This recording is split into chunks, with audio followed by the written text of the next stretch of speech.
Hello, Happy New Year. Welcome to 2020 on the channel. Thanks for joining me. I really loved making videos through the latter half of 2019, and I look forward to bringing a lot more content to this channel in 2020.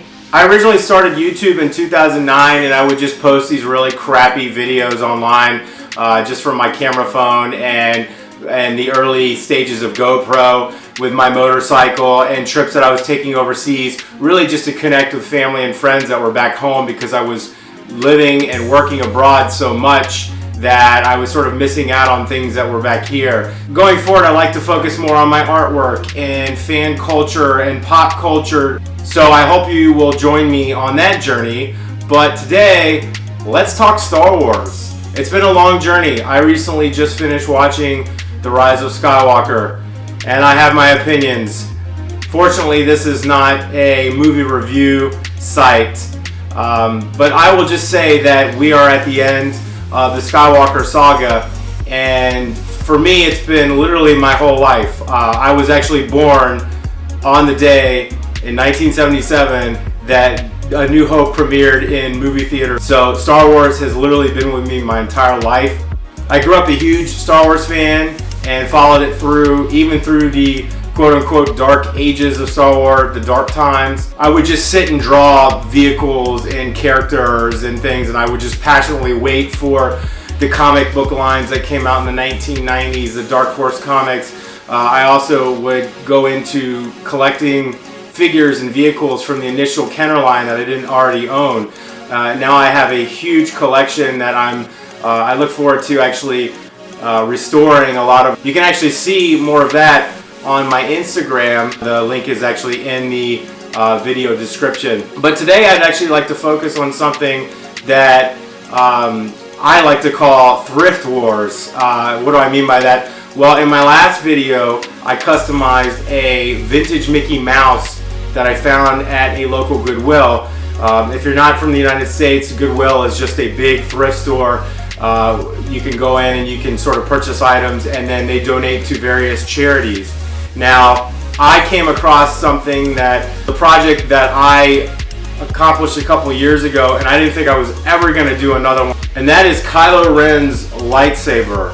Now, this originally came out shortly after The Force Awakens, and this is, I believe, is from the Bladebuilders line, and it's got his 3 blades, and they're all on springs. Now, this one I can tell is very loved and very broken, probably why it was in the thrift store. I got it for $2.99, and as you can see, it doesn't work, and it's completely scratched up. Again, the blades are broken, but I can do something with this. I want to make a movie prop replica version for either display or cosplay. I'm not a cosplayer myself, but I know that there's a huge cosplaying fan community out there, and every time I go to a convention or a Comic-Con or something along those lines, there's always a Kylo Ren. A toy like this is probably gonna sit on the shelves forever. I really think we can create a second use for this toy and turn it into a display piece, or again, something that a cosplayer might use. Also save plastics from junking up our landfills. I'm gonna sand down all of the unwanted information that's actually etched into the plastic hilt and lay down a coat of primer, let that dry, and then lay down a coat of silver metallic paint. Let's go.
Alright guys, that's going to do it for episode 1 of what I called Thrift Wars. Now as you can see in the video, I took forever to get these red light blades out. They're actually attached by a spring, and the top one was actually glued in. And what you didn't see on video is I had to actually push it back down into the shaft of the saber just because I couldn't get it out. Then what I did is I kind of sanded it down. I filled in some of the seams. From there, I used nail polish remover. It gets rid of all those fingerprints and oils that it could have picked up in its lifespan. And then I put 2 coats of flat gray primer. So if you like this video, please like down below. And if you want to stay up to date on all of these future videos toward the completed piece, please subscribe to my channel and leave me a comment if this is something that you like. And I'll see you on the next one.